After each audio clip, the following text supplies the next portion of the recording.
Moving forward after the meltdown, tomorrow should look very different for Southwest Airlines.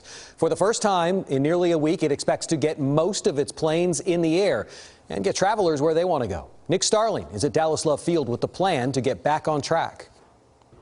Tomorrow, Dallas Love Field will look a lot different, with more passengers here and fewer red cancellation marks on the board. As Southwest says, they will look to operate like normal tomorrow as the airlines try to recover from this fiasco. It's been a rough ride. Tanya Hines' trip to Orlando was anything but a happy time, as she and her wife are scheduled to be back in Dallas on Monday, but arrived tonight. Their story is just one of countless others as cancellations piled up throughout the week.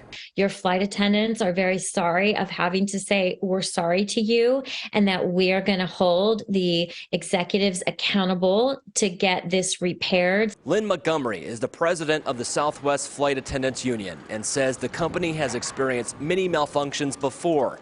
But this revealed a larger problem with its outdated system. I think that Southwest Airlines will do what it can to make things right with its customers.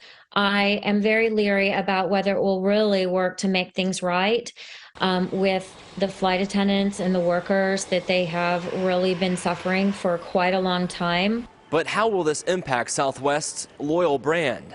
The challenge that they're going to face is not just weathering this storm.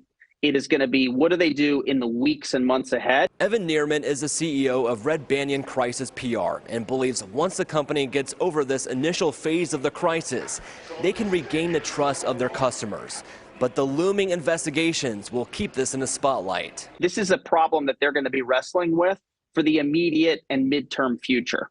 Passengers we spoke with are split on whether they will fly with the airline again. I absolutely will, because I had no issues. I believe in forgiveness. At Dallas Love Field, Nick Starling, CBS 11 News.